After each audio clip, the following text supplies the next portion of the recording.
Celtics Stuff Live. Welcome to Celtics Stuff Live on the CLNS Media Network, the leading online provider of audio and video coverage for the Boston Celtics. It's Justin and John, and we're about to put the boxing gloves on. I just know this is not the way you wanted it to go. And if you're listening to this right now and you don't know what we're talking about, then, well, welcome to the show for the first time. And we like to talk about the Celtics here. So welcome. Thank you for joining us. You're welcome. And, John, so we've debated this. And, I kind of came around a little bit, and I was like, yeah, I get it. You got to go big. But the minute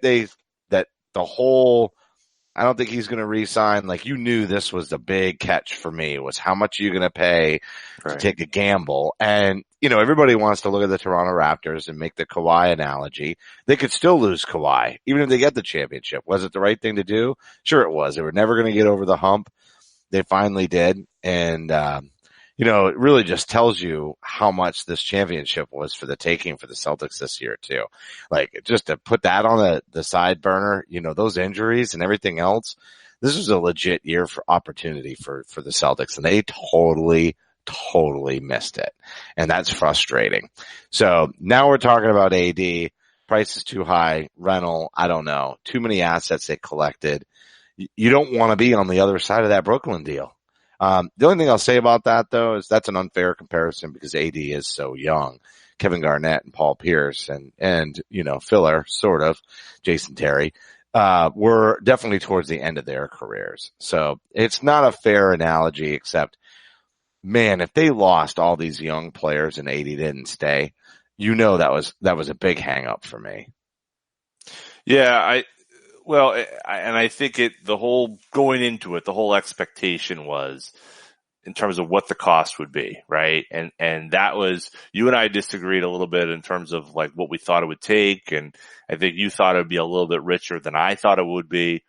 And I don't know where it's richer than I thought it would be. That's kind of where I'm going, is like, look, this was, I think that in the world that we were all operating in, when, very logical, sensical world, in terms of what could Denver do, what could Boston do, what could LA do, what could the Knicks do. I mean, I think those were very rational, logical conversations. And I think what happened, what we saw what happened is the Lakers decided, irrationally and emotionally, that they had to have this guy. And there is a logical bent to that, of course, because, LeBron they have LeBron, and this is it. If they don't make this work with LeBron and add that second star, it's an unmitigated disaster. It may already be a disaster.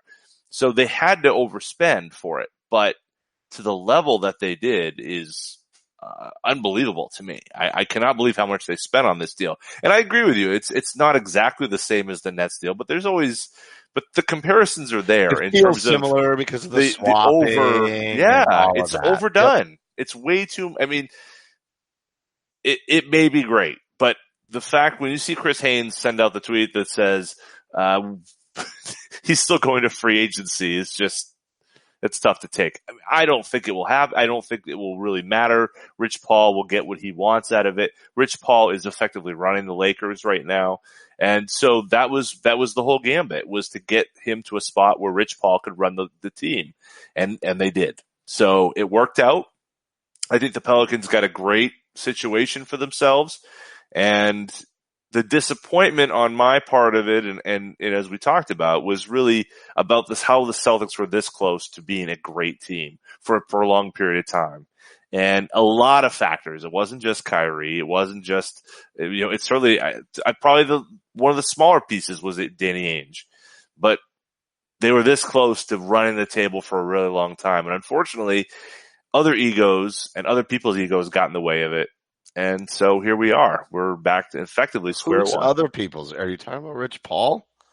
I think Rich Paul. I think Kyrie Irving. I think you could say Terry Rozier and Jason Tatum's, and for a time, Jaylen Brown and Mook Morris, and those pieces on that roster that just couldn't find a way to make it work during the season, they created certainly a very negative situation within the team, and one that ultimately, ended up flaming out not only as a But they team, still would but have also had to pushed away overpay. Kyrie Irving. Right. They still would have had to overpay. Yes. So I think, in the world that we were operating in, if Danny had gotten reassurances that AD would re-sign, or even that they could get something done, right after the trade or whatever, an extension this year. If Anthony Davis said, no, I want to be with Kyrie and I want to be in Boston, I think Danny probably still matches something up here. And maybe not exactly, but I still think he finds a way to potentially do the deal. Even if he does overpay. There was a concern, and I thought Sherrod Blakely's article on NBCSN or NBC Sports was really, really good. I thought he broke it down very well today. Well, by the time anybody listens to this, yesterday. But I thought it was broken down really well. And, there was a lot of people within the Celtics organization who thought, well, even if we trade for him, there won't be enough left to be really good. But I don't know that that's true. I mean, if Kyrie had stayed, et cetera, you would have had Hayward rebounding, from a bad season, and a really difficult injury the season before that. He has his first off season of true getting ready, and they had Al Horford. I don't think even if they had to give up Smart, Brown, and Tatum that they wouldn't have been contenders. I still would have been unhappy. I'm very happy that this is the way it played out. And I know there's a lot of people that think that's crazy, but I also know that there's a huge part of the fan base that kind of felt the same way. I really want to see what this team can do. It looks like Kyrie is all but out the door to Brooklyn. And, I think everybody's just kind of waiting for it to be formalized. It's almost so openly being discussed that way that it's almost like it's a foregone conclusion. And obviously Bull Pet had a lot of fire, not just smoke, but there was a lot of fire in his reporting around that too. And lots of discussions with other front office personnel about how this stuff kind of plays out in the locker room. But I'm really excited to see what they're going to do, man. I wanted them. Here's one of the things I loved about the championship in 07 and 08 is they still had Paul Pierce. They still had this guy who went through it that we saw come up, and really try to put it together. And you've got to have one of those pieces, in my opinion, for it to be as enjoyable as you want it to be. So there's my take on that, John. Well, yeah, I mean, I think in the Nick Gelso, Justin Poulin world, there is the emotional attachment to that is absolutely helpful. And it builds, it binds, the way it works. But with what you see out there right now, I don't think the folks in Toronto were all that heartbroken because Kawhi Leonard had been there about 5 minutes and led them to a championship, and that's that. And I'm not saying that that's a similar situation. Certainly Kyle Lowry. Yeah, it's not similar that, because they had never won a championship, period. Right. And they've been getting their butt kicked, and now they're on the back end of this window. But winning solves everything. And I don't, so I hear you, but people weren't all that excited about Paul Pierce in 2005 when he had ace bandage around his head. They could be garbage next year. Well, I mean, seriously, it could have happened that fast. They for could. The Raptors. They could, but I guess what I'm saying is that going back to that Rich Paul piece, my concern is what the league is turning into. And I know that sounds very old man, but it just, if you're not going to be able to build teams because it'll be short circuited,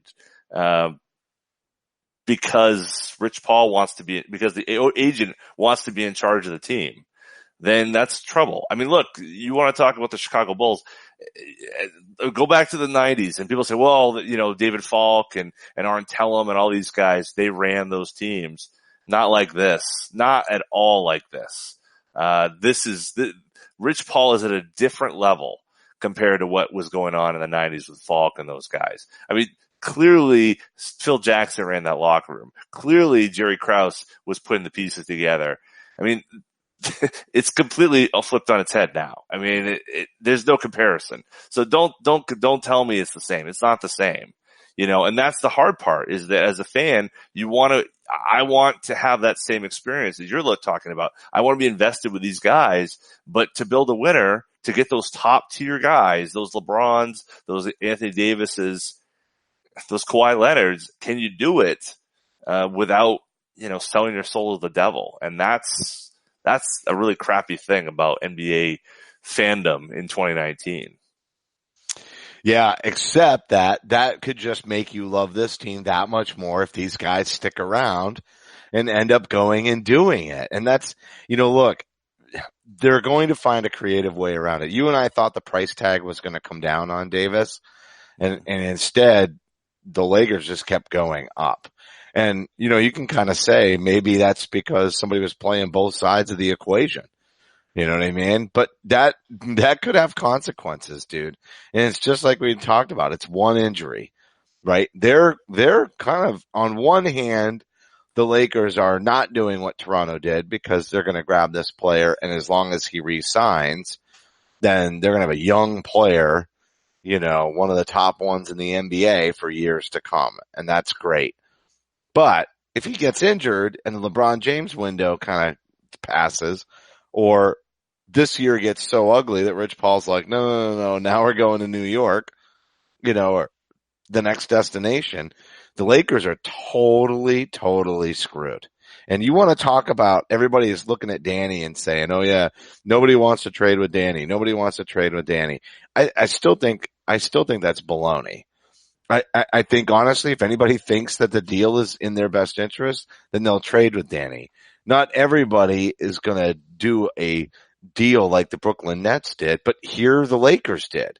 So does it work out where everybody has to do that deal with Danny so that that's because he's got a corner on the market for making other teams do stupid deals? I don't think so.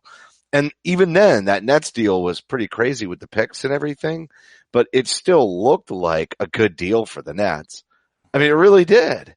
And they wanted to make a splash, and they had a new owner, and, et cetera, et cetera, et cetera. So, I don't know that it looks bad now, but I don't know that it really looked all that bad back then.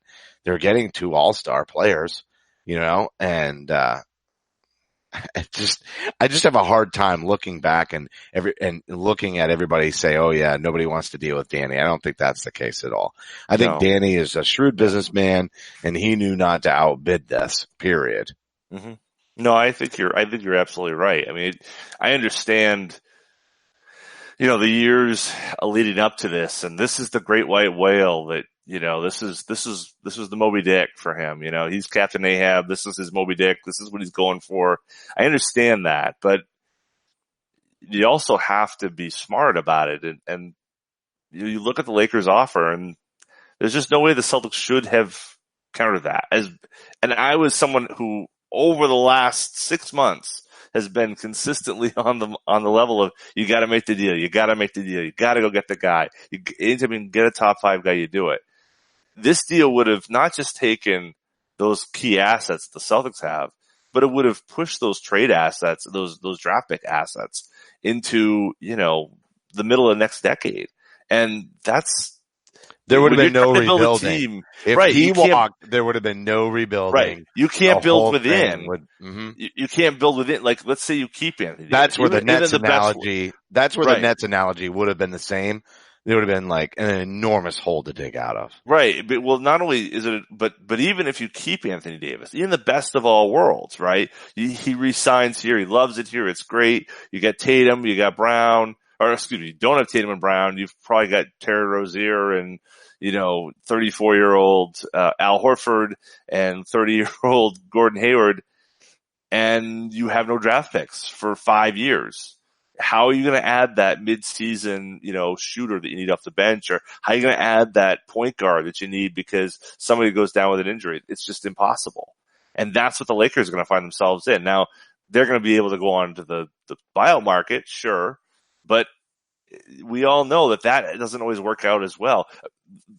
Look at the Raptors. The Raptors went on and got Marc Gasol. in part because, yes, they had Valanciunas, but they had draft picks to spare. They had ammo that they could use to improve their roster. Lakers aren't going to have that. At least, well, they'll have next year's pick, but that's about it. So I'm not saying that it was a bad deal for the Lakers. They had to do it. They were in a very tight spot, but I understand why Danny didn't do the deal, as hard as that is to believe. And now you just have to get used to moving on to the next chapter, which is Tatum, Brown. It's the chapter I wanted Smart. all along. And here's the Now thing. what? Hayward's still part of that chapter, and so is Horford as of today. So people kind of forget that. Like if Hayward gets and I said this before the whole Anthony Davis and, even when this team was, possibly this super team with a Kyrie re-signing and an Anthony Davis trade, I still said I think Hayward's going to come back much stronger next year. I think he needs a full off season to get his confidence back. And so he's going to go back into that lineup, and unless they trade Horford for somebody like Capella or whatever, I think Horford's coming back too. As long as the Celtics want him, and I think that they think that this team is a competitor. It went to the Eastern Conference Finals 2 years ago without Hayward and without Kyrie. And so these younger players have an even bigger chip on their shoulder with something even more to prove. And the only person that you're really adding into the mix who may have been an issue or part of the chemistry this season is Hayward, but he's a consummate teammate. I don't think he has rifts with his teammates. I think the teammates may have felt like he was getting in their way to some extent because he wasn't playing well because he was coming back from that injury and they knew it. But if he comes back from the off season and he's playing well to start next year and there's room in that starting lineup because Tatum's at the 4 and he's at the 3, and then Smart and Brown are starting at the 1 and the 2, I'm down with that. And I know a lot of people, oh yeah, Terry wants a starting gig. Nah.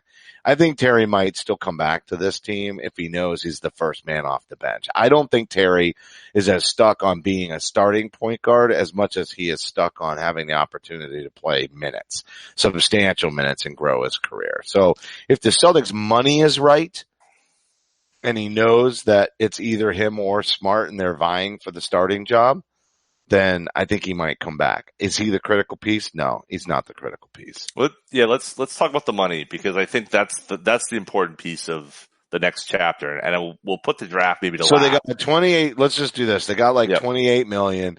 Let's say that they stretch Horford out. Let's say they stretch Horford out.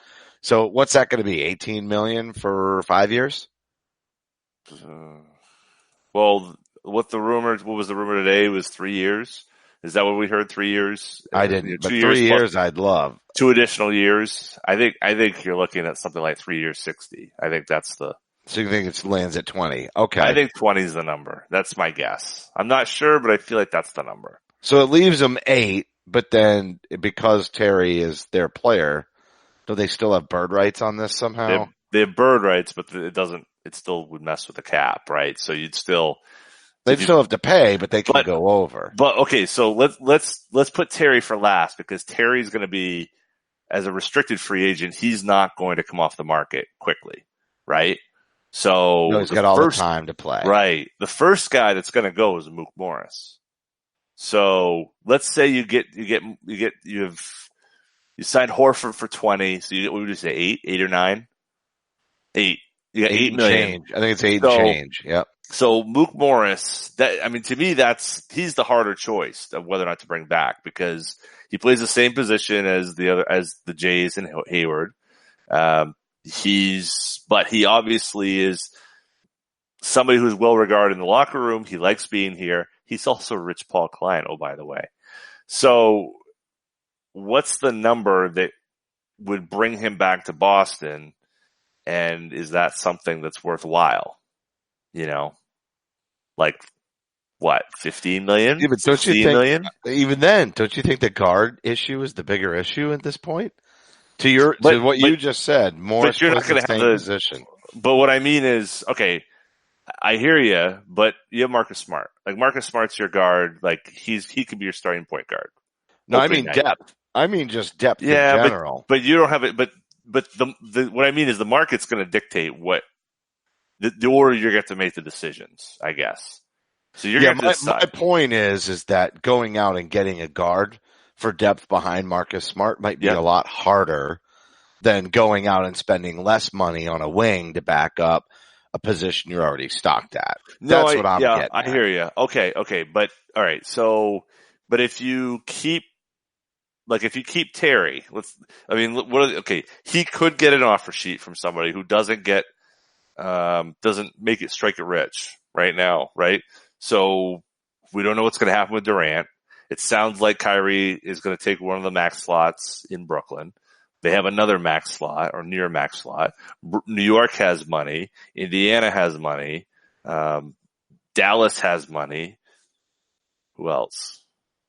Those are the ones that the Clippers. We haven't even talked about the Clippers. You're just saying you don't want to lose. You're saying you got to strike Mook because you don't know if you'll be able to keep Terry, and Terry will take his time. You're not debating the importance of the position. You're saying that the timing, you're going to end up losing out on both. Right. What I'm saying is you have to make a decision based upon when other people are going to be wanting those guys.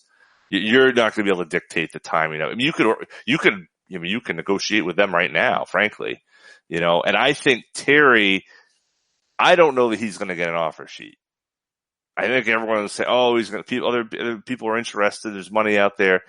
After this season, I'm not so sure about that, and if he gets an offer sheet, great. He's, what's going to happen. But look what happened with Marcus Smart last year. I mean, he had a bad year. I would say Rozier had a worse year than Smart did last year.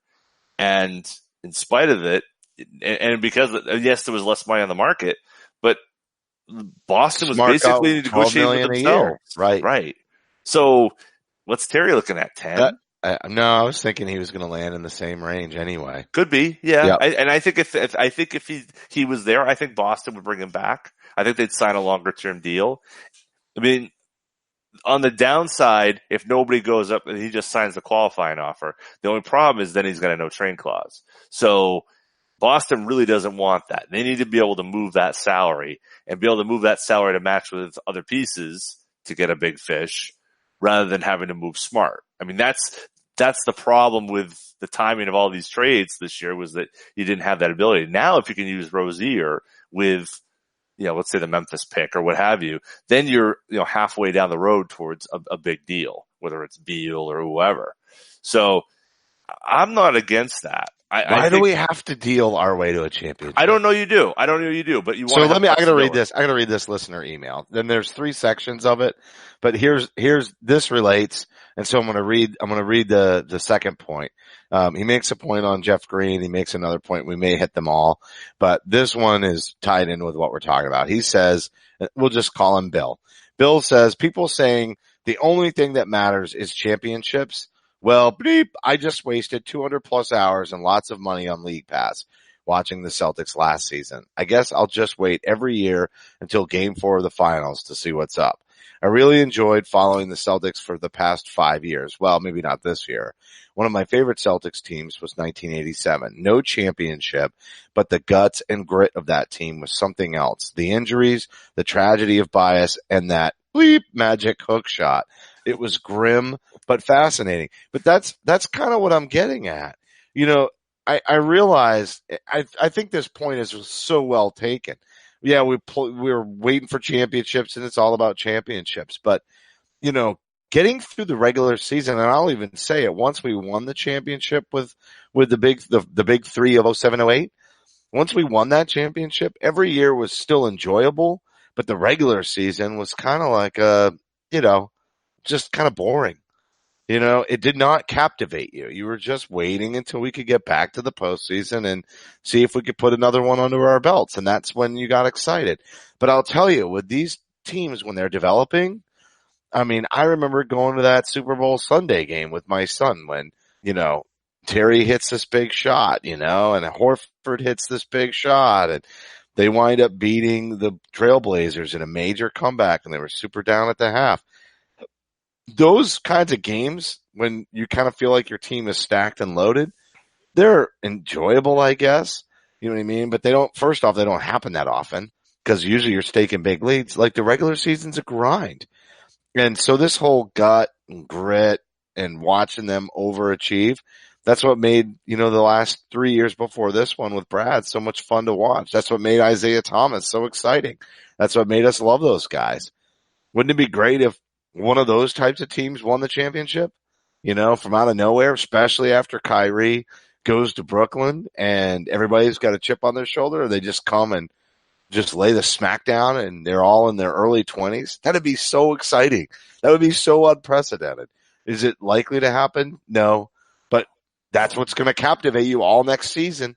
If they are at all on a roll and they're playing well and you can see the possibility of it, it's going to captivate you all year. And it makes watching 82 games a lot more interesting, in my opinion. Yeah. I mean, look, I think the Celtics, the punk rock Celtics, were, and the hospital Celtics were some of the most enjoyable Celtics teams ever. But if we didn't have one of the absolute worst Celtics seasons ever this past season, are we even having the conversation? This was so bad on so many different levels that it's like, I don't know that I really can distinguish 87 from, well, I can distinguish 87 from 86, but can I distinguish 91 from 92? Can I distinguish, 02 from, 04 or 05? Not really. The thrill of it is how far can you get? Can you get close? Can we get more out of this team than we expected? Can we go far? To me, that's why you watch.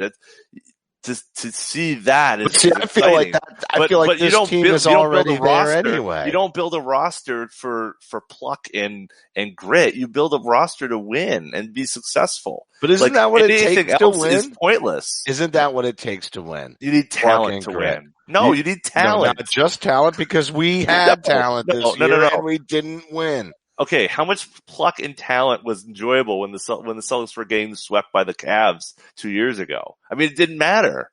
That's the lesson, right? For all of us. We didn't have Tatum yet. We didn't have all the assets got our asses yet. Kicked. Yeah, but that's that was not fun. But that was just part of getting there. That team was so young. It wasn't that young. Yeah, it wasn't that young. It was. We didn't even have Crowder, Tatum yet. Avery Bradley, Isaiah Thomas, Al Horford. Those are 4 veteran players right there. Yes, you had Smart. Yes, you had Brown. But, Kelly Olynyk, who's still on his rookie contract. But, those guys weren't like this year's team. And it was enjoyable. It was great. They were punk rock and they got further than we thought. And it was great. But you got to the end and we got steamrolled by a not so great, an okay but not so great Cleveland Cavaliers team. And it's like, that's not fun. I don't know. That one series may not have been fun, but that whole year was fun. Sure. And then the next year was weird because of the Kyrie trade. Because I didn't even really like him when we traded for him to begin with. And he came from Cleveland. I didn't. I didn't. It just wasn't really into it. I just wasn't into it.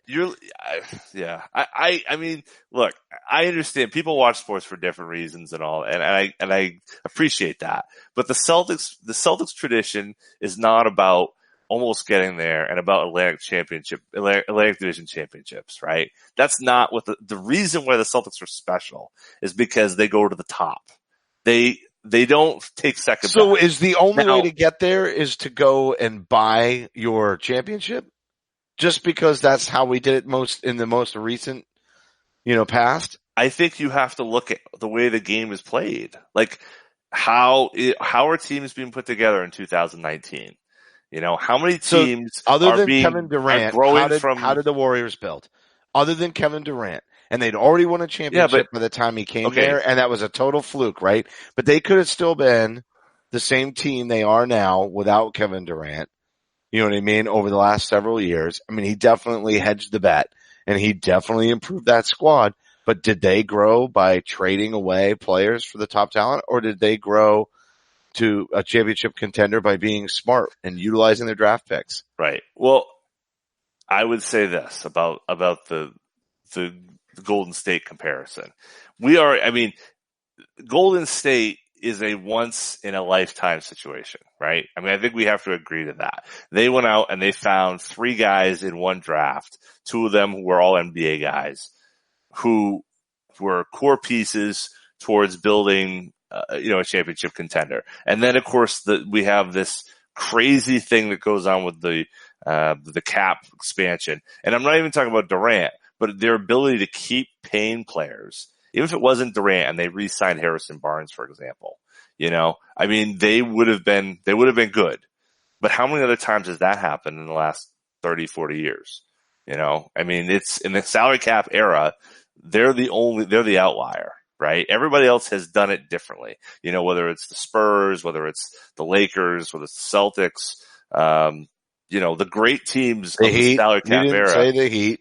The Heat, sure. Yeah. I mean, it's been rigged. Sure. Rigged. If you want to call it that, yeah, it's rigged. I mean, so why are you upset about Rich Paul then? If you're okay with it being rigged to date, why are you upset about Rich Paul? Because I don't think Rich Paul is, I don't know. I guess I don't think Rich Paul is putting together the team for the best benefit of Anthony Davis. And I don't think that it doesn't matter. I don't think the influence that he's exerting over a franchise or multiple franchises, if he had gone to the Lakers, and really the detrimental effects in pulling Anthony Davis from the Pelicans is good for the league. I don't think it's good for the league to have an agent with so much. So what would be good for the league is for another team to build the way Golden State did and take that power back. Okay. Well, yes, so it would. And look, these rigged deals, but I don't think what Rich Paul just did, you just said it's unprecedented, right? Every time it's unprecedented. Every time in its own way, it's unprecedented. Even what the Celtics did to bring in theirs. Everybody called the Miami Heat. They said that whole move was like a copycat move, but it wasn't. It was not, because the players engineered that, and they engineered it via free agency, right? And taking the pay cut instead of Danny doing the due diligence that he had to do to get Kevin Garnett to agree to stay, et cetera, et cetera. Unprecedented once again.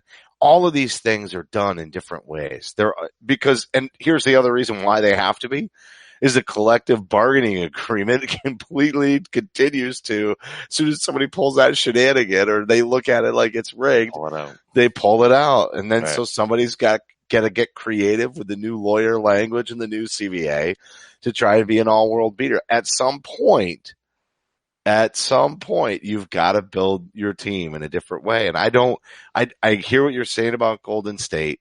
I do think, the singular draft thing is a deal, but I think Danny's done a really good job of drafting players. And I think Brad does a really good job of developing players. And I think Brad does a great job of developing culture. And I think Kyrie threw a serious monkey wrench into that for whatever reason. And maybe it was just general mix. But there's something to be said for, creating that culture and adding rookies to it. It's sort of like, it's this whole fraternal approach to it. You got to earn your keep, right? But anytime you're building talent, top 3 in their draft talent, right? Or Smart, who was 6th, or even Terry, who was scary Terry in the playoffs. All these guys on the rise. That's when they're hungry. I can tell you, even working in sales, it's always when somebody just first gets their job, okay, so I'm in medical sales, right? The first time somebody gets into medical sales is the best because they're just learning the industry. They're just getting excited about it. They're just getting passionate, and they just go out and kill it.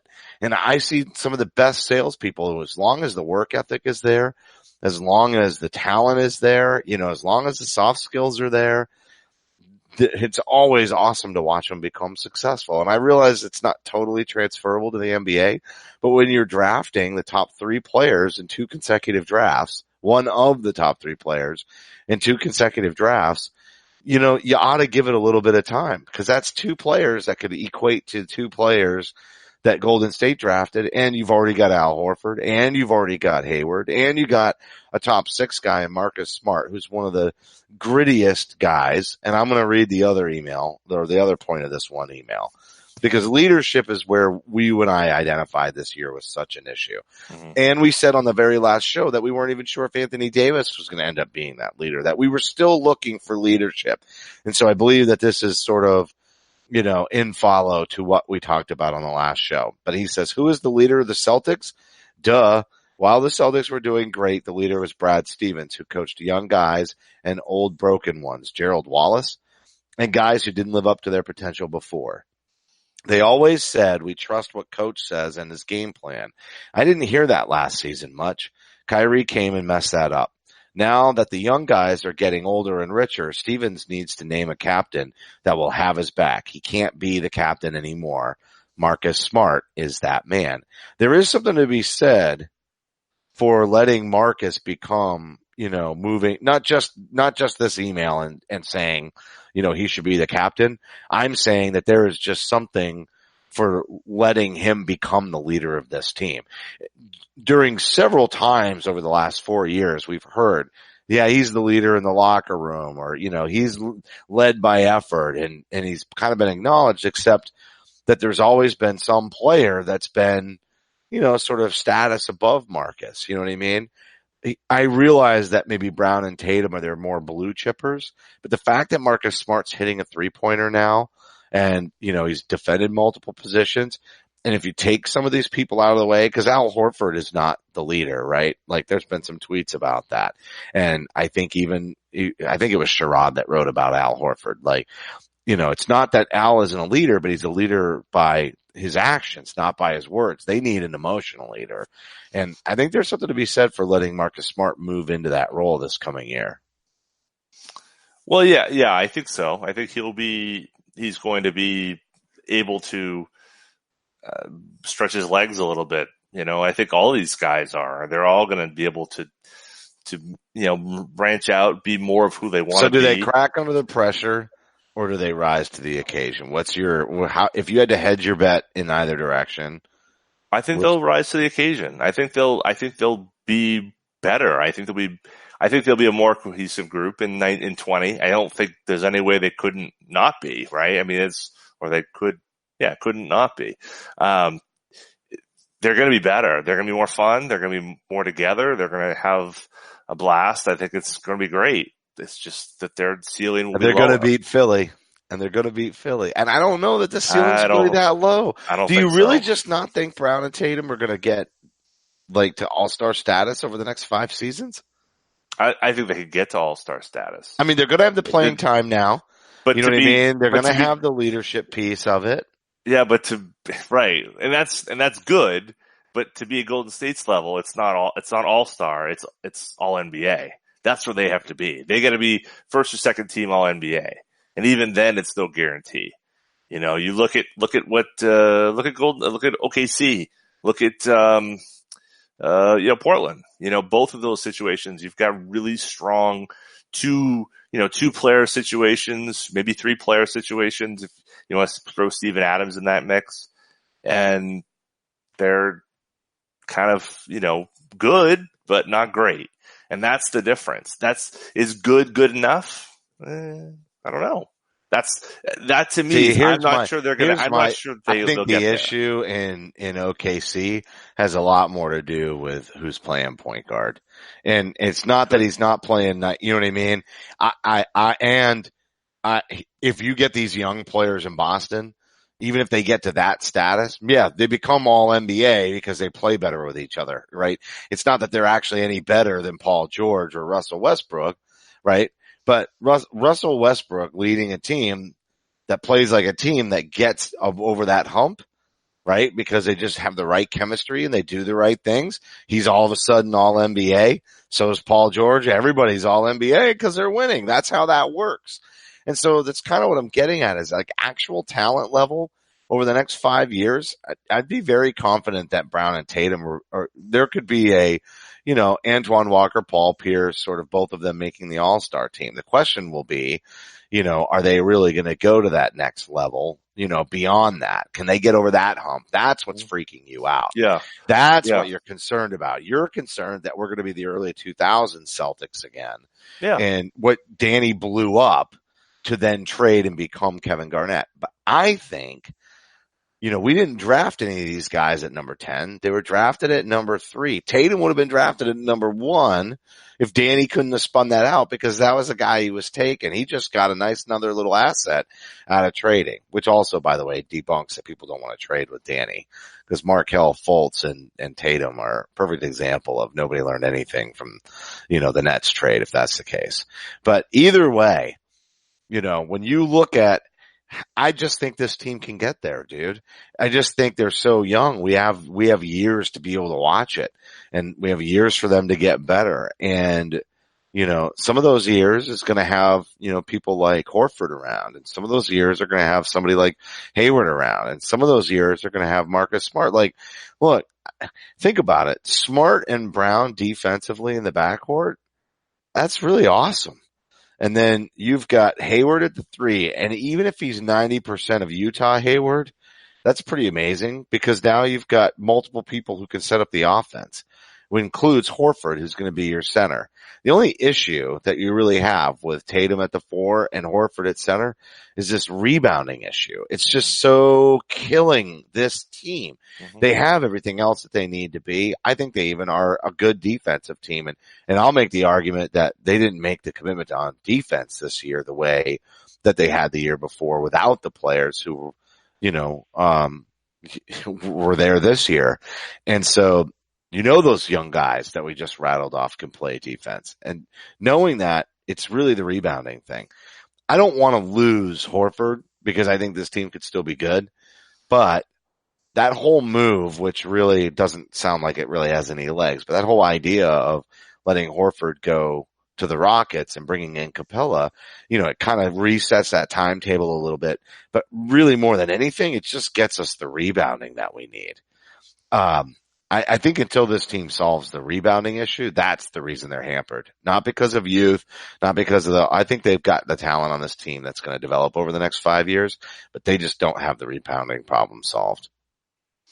I think the rebounding, I think the defense of that 4-man is crucial. I think that's why the draft is really going to be interesting, because there's a couple guys in there that I think could be that guy. Could fill that spot as all right. Well, let's hit the draft man. As we close it out. Then you just segued perfectly. Who are those guys? Well, I think Brandon Clark, the guy from Gonzaga, is somebody who I'd really look at. He's somebody that I would. You mentioned him on the last one. You're big on him. I would take picks. I would take 20. Is he the one with the Tyrannosaurus Rex arms? Yeah, though? He's got short arms, but his vertical is insane. His burst is wild. If Zion was not playing in this year, he probably would have been college player of the year. I mean, a lot of his analytic numbers, his efficiency numbers off the charts, just completely off the charts. And so, I look at what the Celtics need, what I think he could provide. His shooting is not quite there, but he's got a mid-range game. But in terms of putbacks, weak side shot blocking, I think he fits in quite well. Now, the other guy I'd look at is Grant Williams, kind of the same, similar idea, not as explosive at all, but power forward, kind of swing player, SEC player of the year from Tennessee. I think he's going to be more at the 20, the 22 spot. So if they don't combine, he's somebody you could look at. But those are two guys. You hate to look gambling on some of these guys, like so Bol is dropping down, right, because of the foot and et cetera. So yeah, but there's a lot of people. If you're following Twitter, and I know you are, John, because you're better at it than I am. There's a lot of people out there who want the Celtics to take a look, and apparently he's falling down the draft board a little bit because everybody's always worried about big men with potential risk for injury. So you went, ugh. So is that all there is to it for you, or is there more to it? I'm going off of a lot of what other people are saying, but he's not coming off very well in interviews, and it seems as though I think that there's probably more of a question of desire and is he a good guy? So with all the problems we've had here, I don't think that's the guy you want to add to it. I mean, if you want to roll the dice in Toronto, if you want to roll the dice in Milwaukee on a guy like that, go good for you. I think right now where the Celtics needs are, let's not forget Robert Williams is still on this team. And yeah, I was waiting for that. I was leaving that out there. I was waiting for you to go there. Yeah. I mean, you got that. I mean, to me, with the Celtics, the needs are in that power forward, that swing 3-4 guy, that guy who's big enough to get some rebounds, who can maybe do a little bit of shot blocking, but is switchable enough to guard the other, the small forwards or maybe even some two guards. That's really, I think, the sweet spot, an area the Celtics really don't have. So if you do lose Marcus Morris, you've got some options there. You could throw Shemi, you could throw one of these guys at it. Don't know if Grant Williams has that athleticism, but I think both of those guys, and for those who haven't read, Sam Vecini got a great write-up on Grant Williams, and Cole Zwicker, another great one, again on Friday on Brandon Clark. Really check those out because they'll make you fall in love if you haven't already. So those are the guys I'm looking at. I think that there's a lot of guys in this draft that could be helpful. The other name I want to throw out there is Nickeil Alexander-Walker, who is a combo guard. I think has a little bit of that Malcolm Brogdon type thing. He's 6'5". Yep. Yeah, yep. I remember. mean, can kind of do a little of this, a little of that. I think that's something that would be very helpful in this team, playing next to Marcus Smart and kind of trade off. And then the other guy is Goga Bitadze, who has crazy numbers in Europe. Probably is as well set up as any of the big men in this roster on this draft from the foreign side of things. If he's there at 14, because I think what's going to happen is Clark's going to go in the top 10. I think that he's somehow going to fall into the Atlanta, Washington, Minnesota area, 8 to 11. Now Boston could trade up into that spot, but I think he's going to go in that area. If he goes, the Celtics don't get up in that spot, I think Goga is a guy to look at. They worked him out late last week. He's got more athleticism than some of these guys coming over have had. I'm not saying he's Porzingis, but I think that he would fit pretty well. He's a passer. He's a big. He's not crazy switchable, but I think he's good. Has a good enough athleticism to him to fit in the NBA game. And then he also has those additional skills, some shooting, a lot of passing. I think he'd be a good fit, as that kind of next big behind Robert Williams. But how many centers do you want to have on your roster? So that's, going forward. That's a question. To me, need dictates Williams, Clark, and then, I think Kevin Porter's a guy that you liked. You mentioned. I like him too. I think I would take a look at him if they have all three picks. He's someone I'd look at 22. I just feel like they have enough to gamble that they ought to gamble on a couple of these, and they probably aren't going to stash them. And I don't think they're going to trade up because of what you just said, or not because of what you just said, but you had mentioned maybe they would trade up. I just have a hard time seeing them trade up just because this is such a flat draft, and everybody's noted it's such a flat draft. So why not take two swings of the bat? Or three. I guess they have 3 picks, but why package 2 picks to move up for a swing of the bat that really you could just take 2 swings of the bat and have probably the same odds, if not better, just by having 2 at bats. So anyway, I have a hard time seeing them. I think they could move around a little bit, for future value, but I don't see them moving around because they covet a certain player in this draft. I think if they don't move out of the draft, they're definitely probably going to just sit tight, instead of packaging them, but we'll see. I mean, you never know. The one thing I'd say is I don't think the cost is going to be that much to move up, because if people say you think if they move up, they're throwing in a second round pick and still keeping all the first. No. I'm saying you could use 22 to get from 14 and 22 to get up to 11 or 10 or something. To me, this is the draft. I get it, but why? Because you want a guy, because there's a guy that you want to get that isn't going to be available at 14. Do you really think there's cost a guy that's convincing like that, though? I mean, that's what I'm getting at. The draft's so flat. Is there really a guy that makes you bother doing that? Well, that's the difference between us doing this here and Danny doing what he does, because for what we read, who knows, but they're talking to them. They're working them out. They see what they actually can do out there.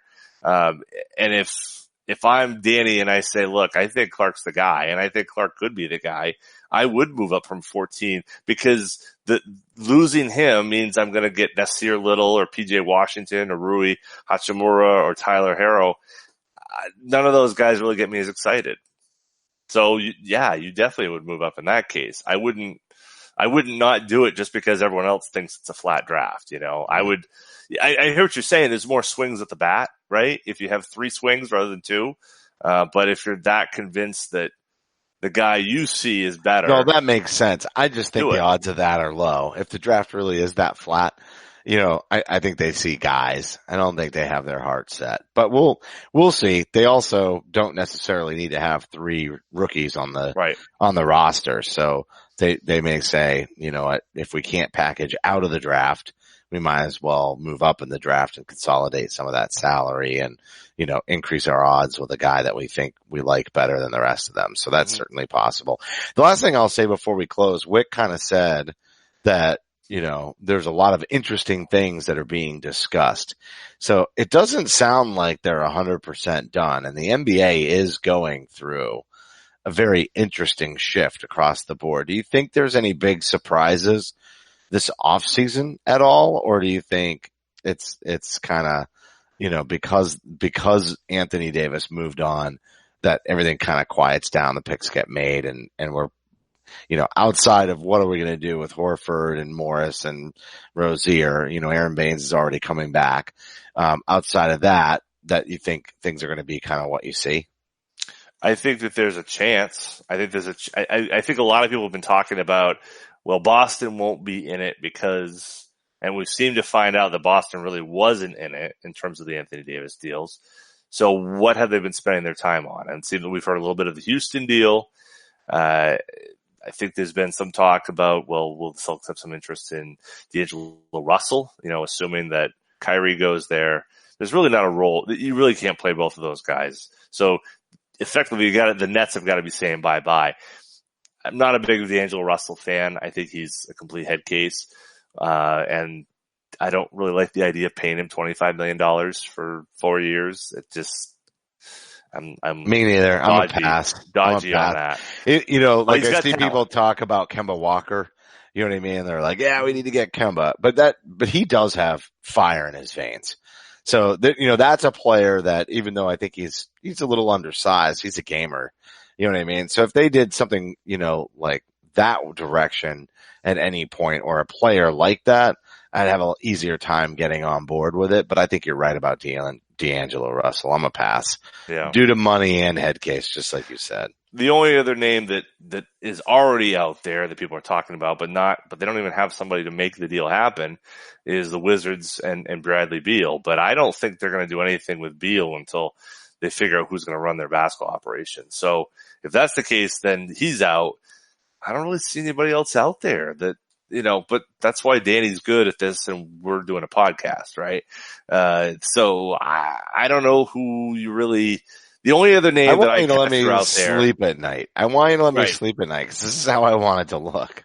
The one name I would mention, and I threw this out there and who the hell knows, but, one name that I might think about is Sabonis. Indiana is he's extension eligible. He was in the same draft class as Jaylen Brown. So Jaylen's extension eligible at the end of this year. So too is Sabonis. Is there a fit there? I don't know. You can play Horford with Sabonis. I'm not sure Horford, if he stays for like a 3-year deal, doesn't make a lot of sense because then you're kind of back in the same world with, as Indiana does, where they have their 2 bigs in Turner and Sabonis. Do you really, you want Horford playing power forward minutes? I'm not sure that's necessarily the right fit either, but Sabonis is a guy that is going to be making some money, or Turner, or they get rid of Turner and they give Sabonis the money. But I think Indiana's got to make they're more likely to keep. They're more likely to keep Turner. I think that's then they trade Sabonis. Yeah. So yeah. But yeah, and I do like Sabonis. I like both of those players, obviously. yeah, But you and I had a sweet spot for Sabonis in we that did. draft.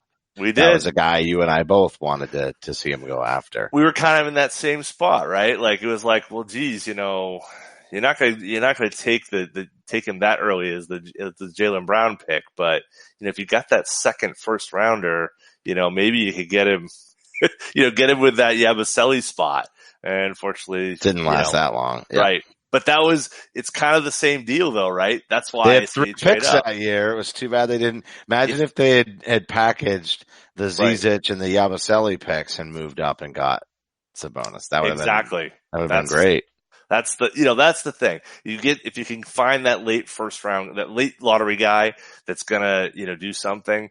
There's always one or two of those guys that slide to that late lottery and something happens with them. So if maybe that's the guy, maybe it's Clark this year and it's, it was Sabonis in that season. So that's something to keep an eye on. I don't think I would do Jaylen Brown for Sabonis personally. I think that's too rich, but there may be a deal there. If, Indiana's trying to figure out their next steps. They have plenty of cap space. So, there's some just choices that they're going to have to make, but that's just, Turner but I would can't be think cool. of anybody else that you'd trade for. Yep. I agree. You? No. Nope. Yeah. I know you want to keep it as is, but there's plenty of assets around, whether it's Memphis pick or, the 3 picks in this draft. I mean, there are Terry. I mean, there are assets to move. I want to keep drafting. I want to keep drafting, and I want them to figure out, who they really are going to bet on. You know what I mean? That's what I want them to do. I want them to use the draft. But anyway, that's going to do it for this week's show. The broadcast will be available on demand on the CLNS Media mobile app. And don't forget to follow us on Twitter at CSL_Justin and at CSL_Duke. A heartfelt thank you to everybody for tuning in. And remember that you can help support the show by subscribing to Celtic Stuff Live on iTunes and Stitcher. We'd love it if you gave us a rating and a review because your feedback is important to the show. And for staff writer, Sammy. Elias. Executive producer Larry H. Russell, the founder of CLNS Media, Nick Gelso, and for my co-host John Duke, I'm Justin Poulin. Thank you for listening to this week's edition of Celtic Stuff Live. Celtic Stuff Live.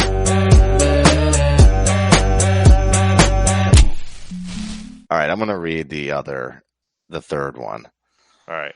Because I just can't beat this season to death for another minute.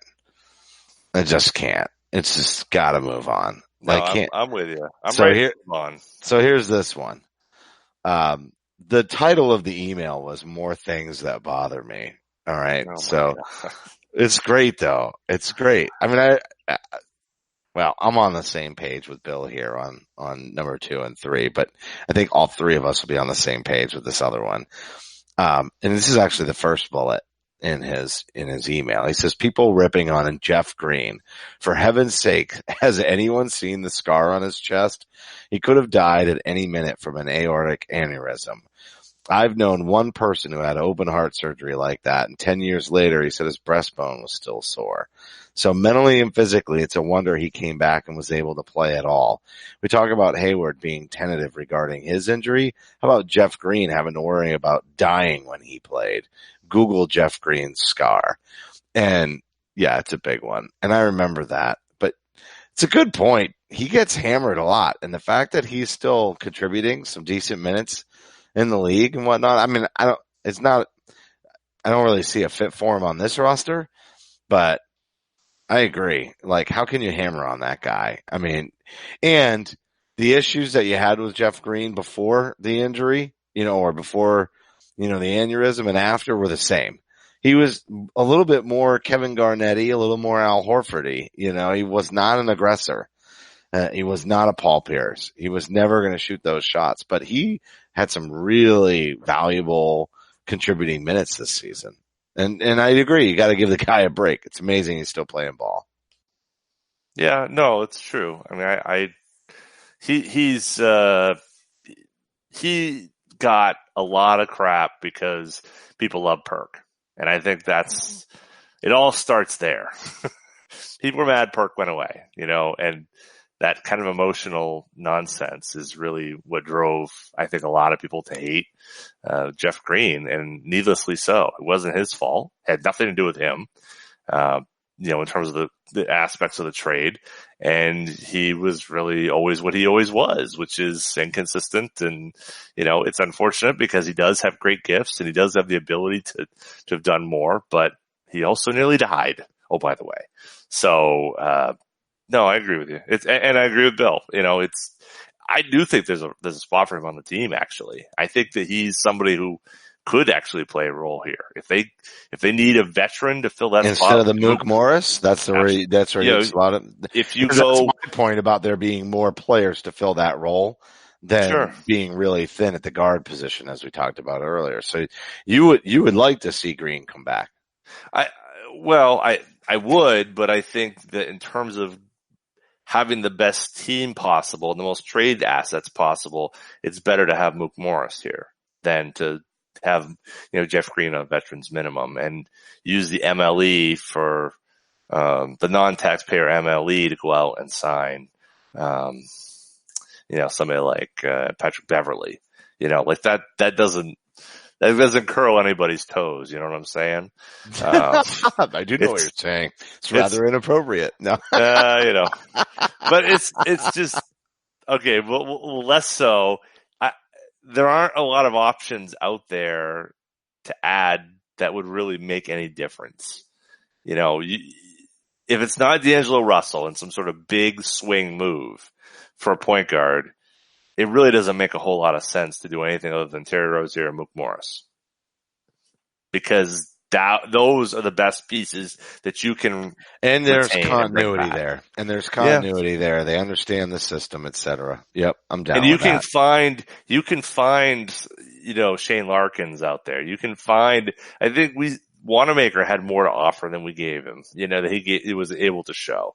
There are guys who can play that third guard role behind or with Smart and Rozier that. Are certainly adequate and can play. I mean, to me, point guard is one of the deepest positions in the whole league. So I don't think you have to spend a lot in that area. I don't like spending a lot on Mook Morris and the fact he's going to get in the way of some other pieces. To me, I'd almost sign him to trade him.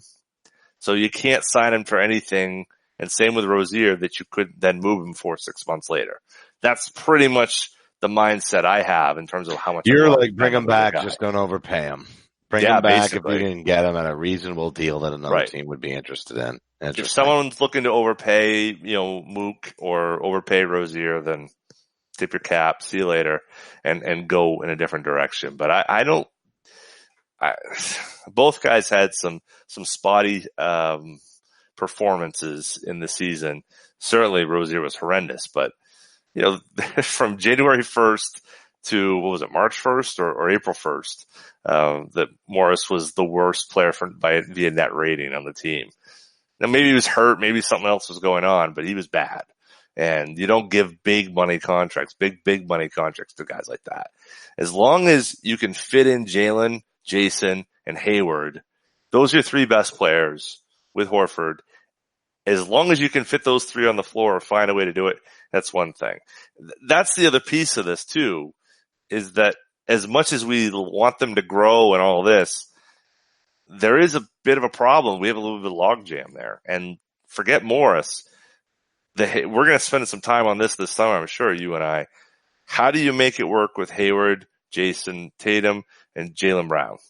Because those three guys, someone's got to rebound of that group or someone's got to play point guard. There's just no other way around it. And that's not great. Because none of them really have shown that they were able to play that way. And had they done that in 2019, this whole thing would have been different. But we'll see. We'll see. That's food for the summer. Food for the summer. And as we like to end our outtakes section, if you're still listening, you're welcome.